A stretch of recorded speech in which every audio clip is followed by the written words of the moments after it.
자, 지금부터 여러분 테마 7 취득시에 관련된 내용 좀 들어가겠습니다, 여러분. 자, 취득시기. 참 옛날에 여러분 전통적인 출제 부분이었어요. 근데 워낙 과거에 많이 나오다 보니까 최근에는 여러분 단독 문제로 잘 못 나오고 있습니다. 그렇지만 종합 문제 등을 통해서라도 물어볼 수밖에 없는 부분이고요. 여러분이 공인중개사로서 기본적으로 반드시 알아야 할 내용이 있습니다. 자, 일단 잠깐 우리 설명을 먼저 드리면 여러분 우리 부동산을 취득하게 되면 이 취득한 날로부터 여러분 최소한 60일 이내에 부동산을 취득하면 취득한 날부터 60일 이내에 또는 그 전에 등기를 하거나 등록을 하기 전이다. 그러면 그 등기 등록하기 전까지 취득세를 어떻게 되냐? 신고하고 납부하셔야 돼요. 그래서 일반적으로 부동산을 매매로 취득했다. 그러면 취득한 날부터 며칠 이내에 60일 이내에 취득한 날 60일 이내에 또는 등기를 하기 전까지 60일에 경과되지 않았더라도 등기를 하기 전까지 취득세를 어떻게 된다 그러면 신고하고 납부하셔야 됩니다.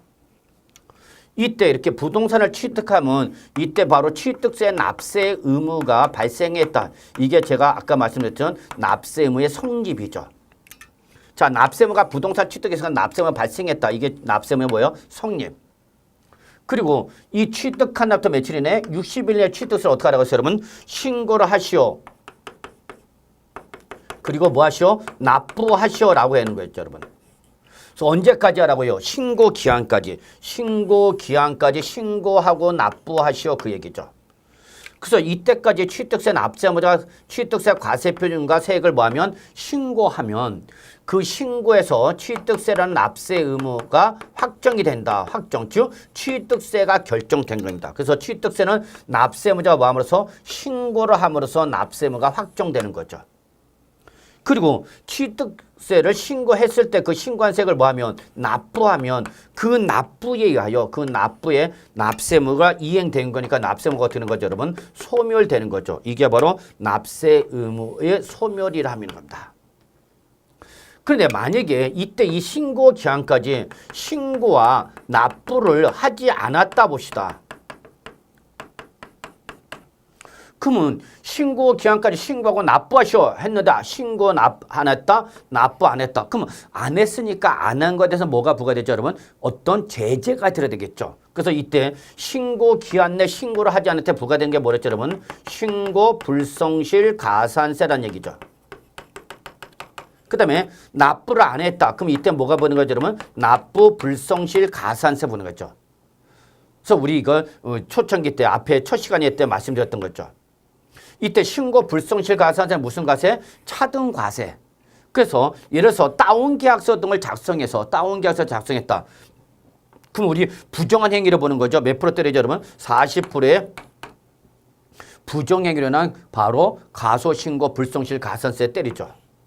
신고를 안 했다. 이때까지 안 했다. 그럼 무신고 가산세 몇 프로 때리죠? 20% 때리죠. 그 다음에 이때 신고는 했는데 적게 신고했다. 몇 프로? 10%의 과소신고 불성실 가산세 보는 거죠. 또 납부를 아니하거나 적게 납부했다. 그러면 뭐가 부과된다? 납부 불성실 가산세 보겠죠. 결국 여러분 이 가산세, 신고 불성실 가산세와 납부 불성실 가산세는 언제 확인되는 거죠? 바로 신고 기한일 때 확인되는 거죠. 신고 기한 이내에 신고와 납부가 이루어지면 끝나는 거지만 이때까지 신고 기한 내에 신고를 하지 아니하거나 납부를 안 하면 언제까지? 신고 기한까지 안 하면 거기에 대해서 뭐가 되는 거죠, 여러분? 가산세 보는 거죠. 그래서 여러분 신고 불성실 가산세, 납부 불성실 가산세 뭐를 확인해야 돼요? 신고 기한을 확인하셔야 되는 거예요. 신고 기한. 자, 근데 신고 기한까지 납부를 하는 뭐가 부과되죠, 여러분? 가산세가 부과되죠. 가산세.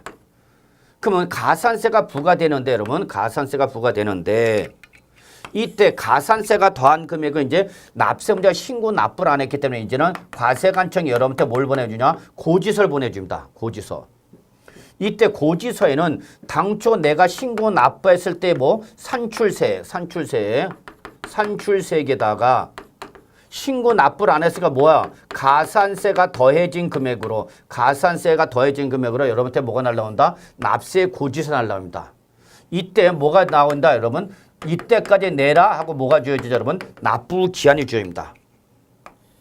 자, 이때에 이 납부 기한 내 납부를 하면은 이 납세 고지에서 세액이 확정이 되고 납부를 하게 되면 납부에서 납세가 소멸되는 거죠. 근데 이때까지도 납부를 하지 않았다. 그럼 이때 뭐가 부과되는 거죠, 여러분? 가산금이 부과되는 거죠. 가산금. 그래서 가산금은 언제? 납부 기한입니다, 여러분. 그래서 꼭 기억해 두셔야 돼요. 가산금은 납부 기한 내 납부를 하지 않았을 때 부과되는 연체료고 신고 불성실 가산세, 납부 불성실 가산세는 언제까지? 신고 기한까지 신고 납부를 하지 않았을 때 부과되는 행정벌이라는 거죠.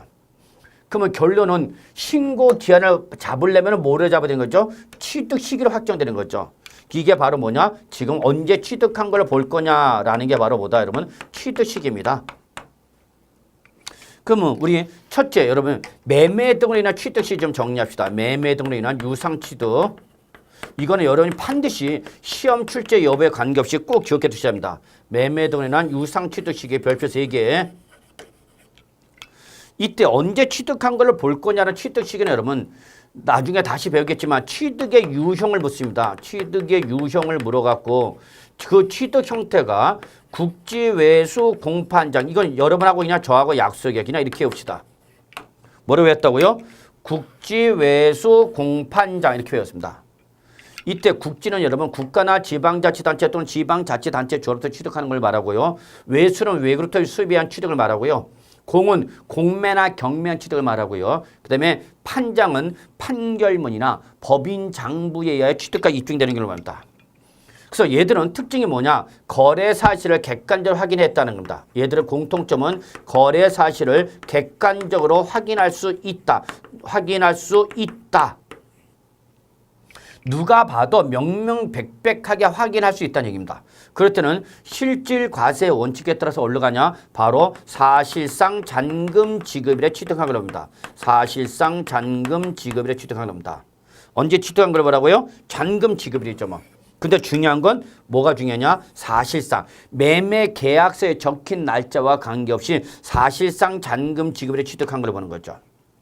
그 다음에 이러한 국지외수 공판장 이외의 유상일 때는 국지외수 공판장 이외의 유상거래일 때는 이때는 사실상 잔금 지급이 아니라 매매 계약서에 적힌 날인 계약상 잔금 지급일에 취득한 걸로 보겠다 그 얘기입니다.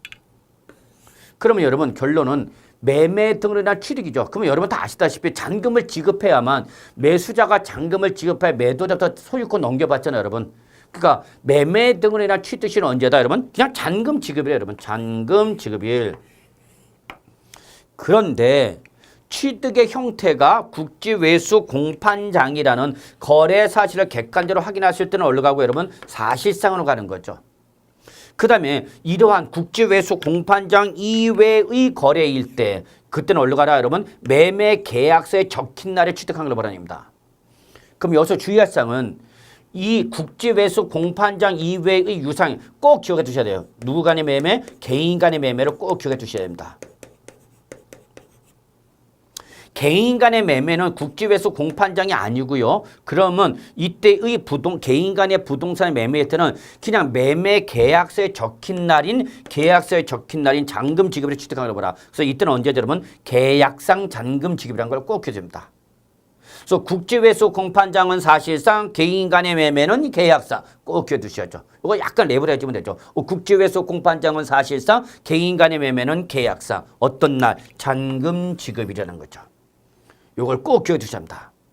다만 자 개인 간의 매매일 때는 계약상 잔금 지급인데 그런 경우는 없겠지만 혹시라도 여러분 계약서에 잔금 지급이 명시가 되어 있지 않다 그 얘기입니다. 그래서 계약서에 잔금질이 명시가 되어 있지 않으면 어떡할 거냐? 그러면 그때는 계약서에 적힌 날 잔금질을 취득합니다. 그날에 적혀 있지 않으니까 이때는 그냥 이 계약일을 기산점으로 잡고요. 계약일로부터 60일이 경과되는 날, 계약일로부터 60일이 경과한 날에 취득한 걸로 보고요. 그날로부터 며칠 이내 60일에 취득세 신고 납부하는 거죠. 그래서 여기는 언제다 여러분? 계약상이라는 걸 잊지 마시기 바랍니다. 계약상. 그래서 개인 간의 매매면 계약상 잔금지급인데 계약서에 잔금지급이 명시되어 있지 않다고요? 그럼 어떤 날 잡고 계약일을 잡고 그로부터 며칠이 경과한 날 60일이 경과한 날이라는 얘기죠. 꼭 체크해 주시기 바랍니다. 그러면 여러분 여기서 계약상 잔금지를 취득한 걸 본다는 것은 계약서에 잔금이 적힌 날에 사실상 잔금 지급 여부를 묻지 않고 무조건 취득한 걸 보는 거야. 그럼 여러분 계약서는 5월 15일인데 사실상은 5월 20일 날 줄 수도 있죠, 여러분. 좀 미뤄졌다고요. 그러면 이때에 5월 20일 날에 사실상 잔금지라도 무조건 계약서 적힌 날에 취득한 걸 본다는 얘기예요. 그래서 계약상 잔금지를 취득한 걸 보선 사실상 잔금 지급 여부를 묻지 않고 무조건 계약서 적힌 날 치는 거죠. 근데 이럴 수가 있죠, 여러분. 그런데 중간에 매매 계약이 어떻게 됐다, 여러분? 매매 계약이요. 여러분 책에 보시면 우리 서브노트, 그 밑에 박스 바로 밑에 나왔네요. 이 매매 계약이 여러분 해제가 됐답니다. 매매 계약이 해제가 됐대요. 그러면 계약상 잔금지를 취득하려고 본다고 했지만 우리가 사실상 매매 계약 어떻게 됐다고 여러분? 해제가 됐다는 거예요. 중도에. 그럼 매매 계약이 해제가 됐다는 것은 사실상 취득했어 못했어? 못했죠, 여러분. 그래도 무조건 계약서에 적힌 날 취득한 날 내야 되는 문제가 발생하기 때문에 매매 계약이 해제가 됐고 그 해제가 된 것이 아직 등기 등록이 되지 않은 상태에서 등기 등록이 되지 않고 그 다음에 취득세 신고 기한, 즉 취득일부터 며칠 이내 60일 이내에 법에서 정하고 있는 서류 그거를 입증하면 취득을 보지 않겠다. 그게 바로 여러분 박스 바로 밑에 나와 있는 내용입니다. 이거는 가볍게 확인해 주시기 바랍니다. 자, 그래서 결론은 국지회수 공판장은 사실상 잔금지급일 그 외의 개인 간의 매매했던 언제 여러분 계약상 잔금지급 이 둘 중에 하나를 골라야 되는 거예요, 여러분. 주의할 거는 사실상과 계약상이 동시에 나오는 게 아니라 둘 중에 하나를 골라. 뭘 골라? 사실상인지 계약상인지 골라라고. 어떻게 골라라? 국지회수 공판장이면 사실상 개인 간의 매매면 계약상. 요거를 골라놓고 요거와 하나 더 비교해야 돼요. 등기 접수를 비교해야 됩니다. 등기 등록이 됐냐 아니죠. 그래서 이 사실상 잔금을 지급하기도 전에 부동산일 때 등기에 동산일 때 등록을 먼저 했다. 그래서 이때는 언제가 되는 거예요, 여러분? 바로 등기 등록일에 취득한 걸 보는 거죠, 여러분. 등기 등록일.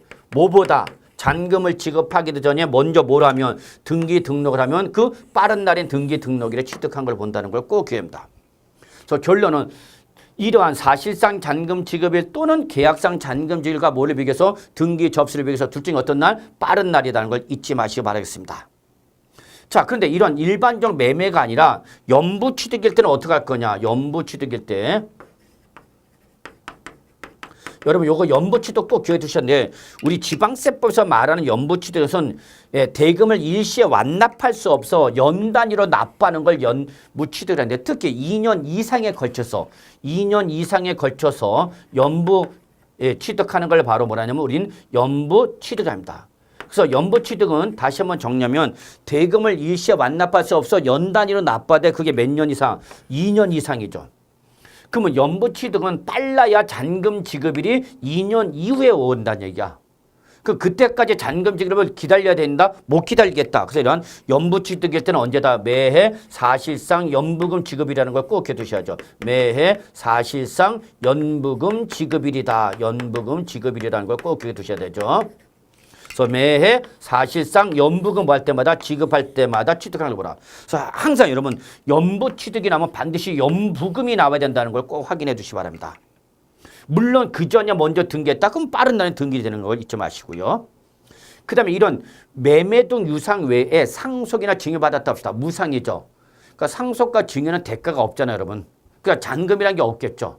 그러니까 상속은 상속 개시에 취득한 걸 보는 거고 증여는 계약입니다. 이거 잘 보셔야 돼요. 증여는 계약이라 취득합니다. 증여 받은 날이 아니라 증여 계약이라 취득한 걸 본다는 걸 기억해 두셔야 되고요. 그 다음에 부부가 이렇게 결혼해서 잘 살다가 여러분 끝까지 좋으면 좋은데 중간에 성격 기타 사유로 인해서 이혼하는 경우가 있죠. 이때 이혼할 때는 여러분 민법상 부부 공유 재산의 분할이라는 게 있습니다. 그래서 이렇게 이혼을 하는 과정에서 민법에 따라서 부부 공유 재산을 분할할 때는 이때는 등기 등록에 취득한 걸로 본다는 걸 좀 기억해 주시기 바랍니다. 그 다음에 이러한 승계 취득에 이제 원시 취득이 있죠. 자, 이 원시 취득의 대표가 바로 뭡니까, 여러분? 건축물 신축한 거죠. 자, 그러면 건물을 만약에 신축했다. 그러면 이 신축한 건물을 언제 취득한 걸 볼 거냐, 그입니다. 그때는 밑줄 건축법상 사용승인서 교부입니다. 사용승인서를 내주는 날에 취득한 걸 보라는 얘기야. 그런데 사용승인서를 내주기도 전에 먼저 사실상 사용하는 임시상인을 봤다. 그래서 항상 여러분 과세 시기가 2개 이상 나면 둘 중에 어떤 날로 간다? 빠른 날로 간다. 그래서 결론 건축물을 신축했다. 그러면 사용승인서 교부일, 사실상 사용일 또는 임시 사용승일 몇 개 나와서 3개. 그럼 그중에서 어떤 날? 빠른 날로 간다는 것만 확인해 주시기 바랍니다. 그 다음에 이제 여러분이 좀 공법을 더 배우신 다음에 확인해야 될 게 바로 뭐냐면 도시개발법상 도시개발사로 건축한 주택을 환기처분해서 취득했다. 그때는 환기처분 공급의 다음 날이고요. 그 다음에 도심의 주거환경정비법상 주택 재개발 사업이나 도시환경정비 사업으로 건축한 주택을 소유권 이전해서 취득했다. 그때는 소유권 이전 고시의 다음 날이 됩니다. 그 다음에 주택법상 비조합원형 토지 취득했던 그때는 바로 사용 검사를 받은 날. 그 다음에 도심의 주거환경정비법상 주택 재건축조합이 취득하는 비조합원형 토지는 소유권 이전 고시의 다음 날 취득합니다. 무슨 말인지 좀 못 알아듣겠죠. 요거는 여러분 좀 공법을 정리한 다음에 다시 한번 정리해 주시면 조금 이해가 될 겁니다. 근데 아직 공법을 정리하던 상태에서 조금 배우면 무리가 있으니까 요거는 공법을 배운 다음에 한다 이렇게 정리하시길 바라겠습니다. 근데 이러한 건축법 등의 건축허가를 받지 않았다. 무허가 건물이다. 그럴 때는 사실상 사용일로 간다는 거 잊지 마시고요. 그 다음에 토지를 매립이나 간척 등 원시 취득했다. 이때는 공사, 준공, 인가일을 취득한 걸로 보되 그 전에 사용 승낙을 받았거나 허가를 받았다. 그러면 그때는 그러한 공사, 준공, 인가일, 사용 승낙일 또는 허가일 중 어떤 날? 빠른 날이라는 걸 잊지 마시고요. 그 다음에 간주 취득에서 딱 하나 기억해 두시면 돼요. 토지 지목 변경에 의한 간주 취득이 꼭 기억해야 됩니다. 그래서 이때는 바로 사실상 변경된 날과 공무상 변경일 중 빠른 날로 합니다. 다만 이전에 먼저 사용한 부분이 있다면 그 사용일을 취득한 걸 본다는 걸 기억해 주시기 바랍니다.